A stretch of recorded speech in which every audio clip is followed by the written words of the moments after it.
I'm George. I'm the founder and publisher of Housing Technology, and we're basically a hub of news and information for the UK social housing sector. We've been going since 2008, and I think we've been instrumental in becoming quite an important glue in the middle to bring housing associations and those suppliers together. So I'm really happy to share with you some of the findings from a report which is literally just hot off the press. So I also noticed there's a lot of doctors and professors in here. I didn't go to university, so you'll forgive me for not being as academic as your good selves. But I hope I can deliver some quite useful information to you, certainly about the social housing sector. So what did we ask? Well, basically, we actually got a cohort of about 85 housing associations reporting on general findings and business technology throughout the sector. We had over 100 respondents from that. And just to give you some sort of demographic, I mean, there's nearly 2 million tenants that these housing associations support. Over 1 million properties and assets, so quite a big cohort there, and with an approximate annual turnover about 7 billion. So it's quite a big, and certainly quite a big finding anyway. So what came out of that, and what do they need to be thinking about more importantly? So. As a result of what needed to happen, these were some of the things that they were thinking about. There were two words that really sprung to mind. Data and digital transformation. Both of those things I'm sure we all know too well about. Data management was 25%, but you might have thought that it would have been zero emissions and carbon, net carbon, but that wasn't the case actually. So it was all about the information that they have and the digital transformation that they have. So really, what are they going to do with it? So the assets that they've got, which is obviously the information that they have, they really need to look at the business information, analytics, and they're moving to the cloud. So their assets are very much in these two areas, but also obviously CRM and enterprise resource planning. So what should they be looking for? So the big question, or the big number, was cybersecurity. So obviously that's not unsurprising in a way, because without any security, I think we're all toast, to be fair.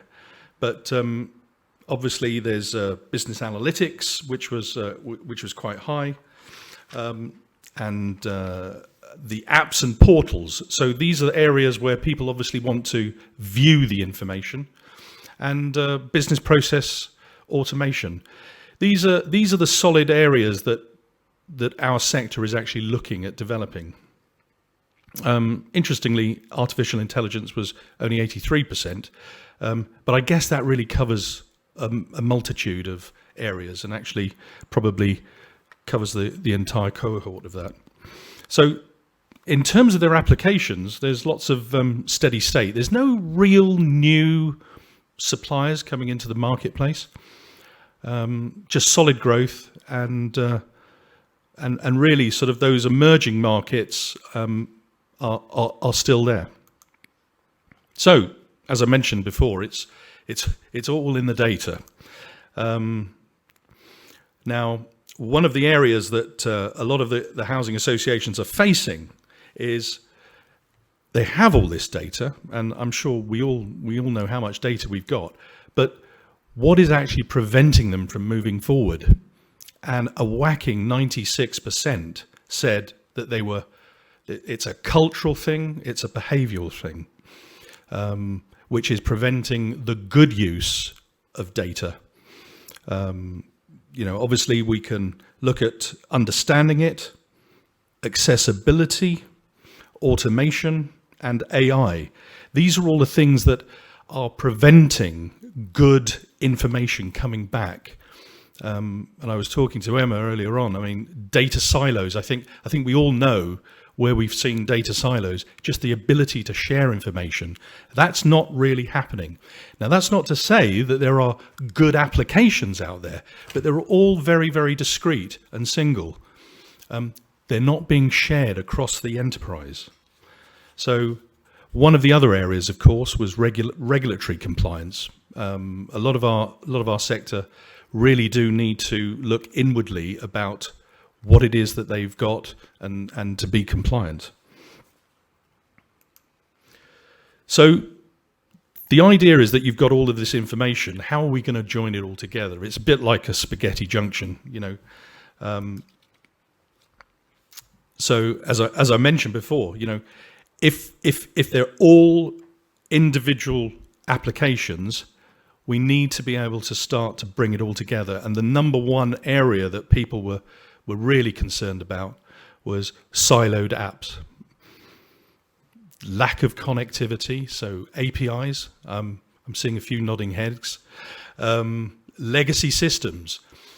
Our sector has been very, very good at acquiring new housing associations. They've had different applications. They've never connected with each other. Again, this thing about data and digital transformation is always popping up. Data formats. I think one of the main concerns that we've all got is, I've got some data here, I've got some data there, I want to share it, but it's just not communicating with each other.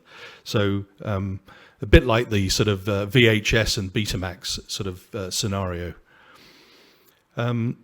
Also, with in-house expertise, if you've built an application and that expertise goes away, you're really stuffed, actually.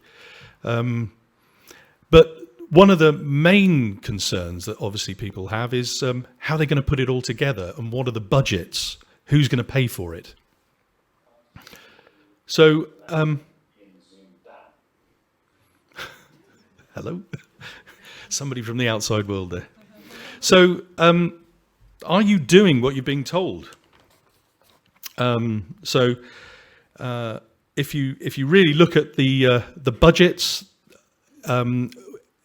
we asked them the question, what was happening with the budgets, and actually there's a whopping raise, 73% of finance now that is being approved. We're not quite sure why this is happening. I have a feeling that the business case for the adoption of technology now in our sector has really hit home. It was always a poor relation. You know, anybody in the IT department or a director was always fighting for budget. But with COVID, I think there was a whacking release because people couldn't get into their offices. So we're actually seeing something in the region of 25, in some cases up to 50% increase in budgets. But these are the things that are preventing good data management, and just the reporting of information. These are things that are preventing, obviously, people from getting the right information. So, how is it going to be delivered? This is the one of the main topics that everybody was asking. So the information, it's not too surprising. Most of it is actually going to be sitting in the cloud. So we're actually moving away from, it's quite interesting to see that there's 4% of people that still have an on-prem situation where they've got maybe file servers or data networks actually sitting on premises. But, you know, to be fair, the majority of everything is actually going to be moving into the cloud. And I think that's quite an interesting, but not too unsurprising. 49% of those people are saying that they're going to actually have a managed service. So I mentioned about budgets. and what's your piggy bank looking like? So I did mention that IT budgets are actually on the increase. It's quite remarkable to see that happening now, and it's really rewarding and refreshing to see where that's going to be spent. Most spends are up by 25%. I think we've been looking at something. I mean, there's literally billions of pounds worth of IT that is now going to be spent, certainly over the next 3 to 5 years in our sector, which is actually good news, I think. And we hope that it's going to be spent in the right areas. So what I wanted to do, obviously housing technology provides technology, news, information to the social housing sector. But let's just talk about what the crisis is that we actually all face. There are, according to the United Nations, there are 1.5 billion people on the planet. I'm getting choked up actually talking about it, to be fair. 1.5 billion people on the planet that don't have a home. That's likely to rise to 3 billion. There are 300,000 people in the UK right now that are homeless. And there are 4 million people in social housing. We have all got to get together as human beings and resolve this crisis. It's unbelievable. I come from a situation when I was in council. My mother tried to kill me. So I'm speaking really from the heart. The home is one of the most important things that we have. And my purpose, our purpose at Housing Technology, is to bring you all together. The world's greatest technology providers, the world's greatest entrepreneurs, business leaders, tech-savvy people, to solve the world's housing crisis. It can be solved with technology. So I'll just wipe my tears and just move on to just a slightly different slide, just to give you a little bit of a flavour about housing technology. So I thought I'd get the team actually to do a little bit of work and find out exactly what we've done since we started in 2005. And it's remarkable actually. This is not really navel gazing, but I just thought I'd share it with you. We've held 42 successful conferences over the years. And events. We've created 20 reports. We've engaged with IT suppliers, about 800 in the magazine. We've got an overall readership of 27,000 people. And this is the bit I didn't realise. We've sent 2.1 million emails. Something in the region of 2,000 delegates that have attended our conference. 3,500 news items, 90 magazines that we've printed. Rather, 90 magazines issued, because we print on a bi-monthly basis. And actually, when COVID hit, we pivoted our business as well to become a broadcaster.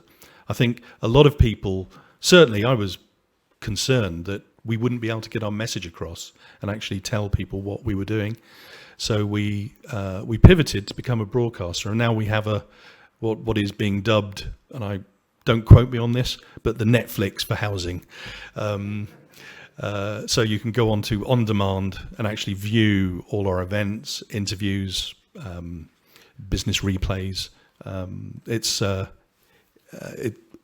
have to say, and I'm biased, it's fantastic. And the other bit, actually, we've actually written something in the region of 14 Harry Potter books. So that's one way of looking at it, anyway. So that's me, really done. My name's George Grant from Housing Technology. It's been great to chat with you. I hope it's been useful to share just some of the sort of business insights that we've got. And I'll just remain to say thank you very much for your time. Thank you.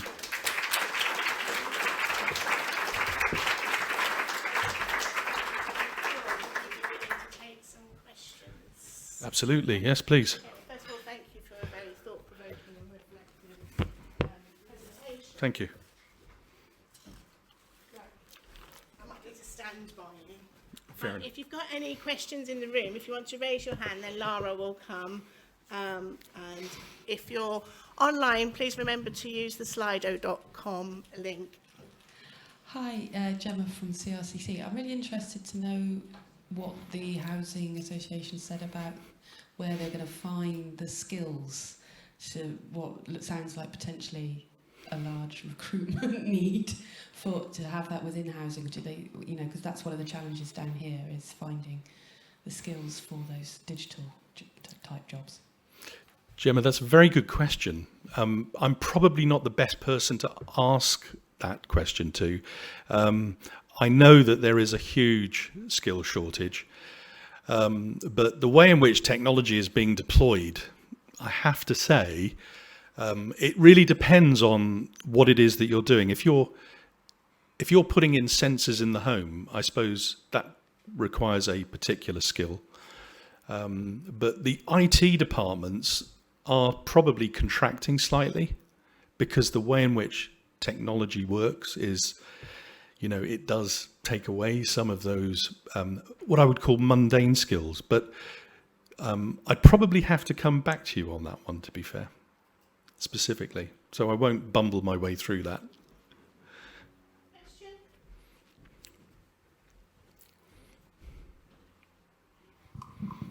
Thanks, George. Can you tell us anything more about this sort of barrier of culture, behaviour in organisations? Did you sort of dig down to that question at all? I think the way in which culture and behaviour works is that I think it's been a history, the way in which a particular sector has grown up. Let me just give you two examples. If you've got a traditional housing association that has come from the 70s, they've built up a particular culture which is, what's mine's mine and what's yours mine. If you then create something or make it flourish from a brand new, almost, there is a different mindset, and there's a lot of work for business transformational consultants to try and piece together how an organisation in the 21st century should flourish, and it is just literally explaining what the relevance is to your job and how you should actually perform. It's a huge topic. I can't drill down any further than that, I'm afraid, but I know that culture in this particular context has played a massive part in preventing things from actually happening. And what we need to do is we need to be much more open and honest about what is required and how it's going to work.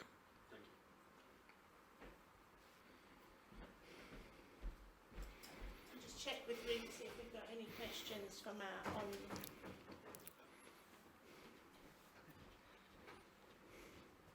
Thanks, yeah. I'll just share a couple of comments and a question that have come in online. So a couple of people just saying, thank you, George, for sharing that background. It's really brave and a very passionate and powerful presentation. So thank you. Some of the comments coming through online. We've got a question from Alistair Young, who's asked, do you think the social housing sector has been slower to improve use of data than other sectors? And if so, why?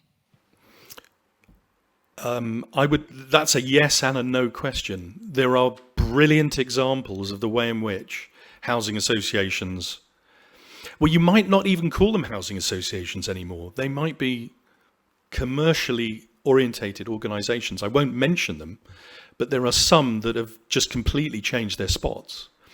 But they still have at their core a purpose. What was the other bit of the question?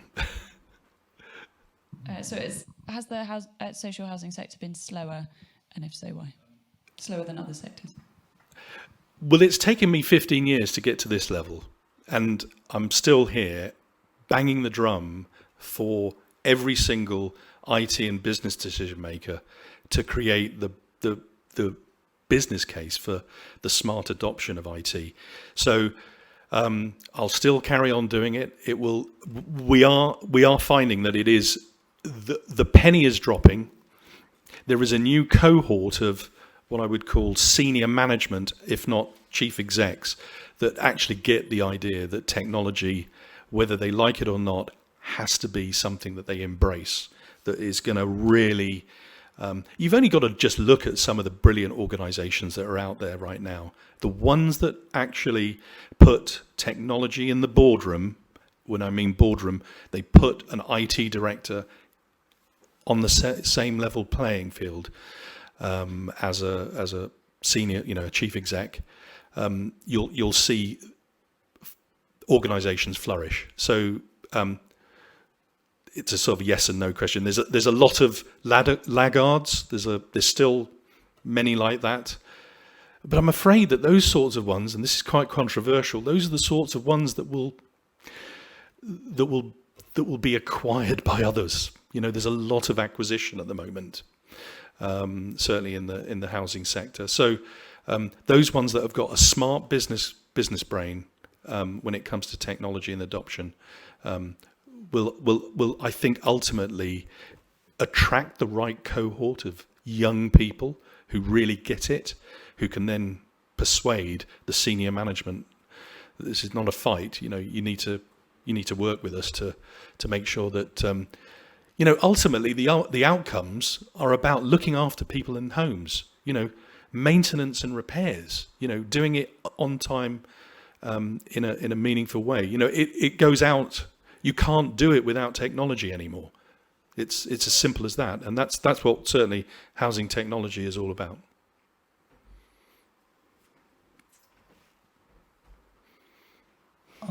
On one of your slides, you had a figure about 50% of associations are looking at outsourcing services for data management. Is there is capacity there in the market? Are there enough? I don't know. Are these specialized companies for housing associations would do the work, or are they the big multinationals who, like Googles and AWSs, who would do that work? And if so, what are the preferred partners? And do you have a kind of a experience what individual companies might do at associations and then how they work with partners? Yeah. What was your name? Sorry. I'm one of the co-Is on Smartline, so I'm actually working with the colleagues who do the sensor and the data analysis, and the kind of what we found that it is quite a lot. There's a difference between collecting data from people in homes and then actually sharing it with people and actually getting them excited about the data. We don't really have to talk to Mark too much because he's all excited about the data, about coastline houses. But really, the kind of where it really starts, really being more beneficial is if the tenants are actually included in the exercise. And if you have, for example, applications which are not siloed just about one thing, but where you have solutions to problems rather than display of data. Well, Marcus, let me just come back to your question, which is basically, do you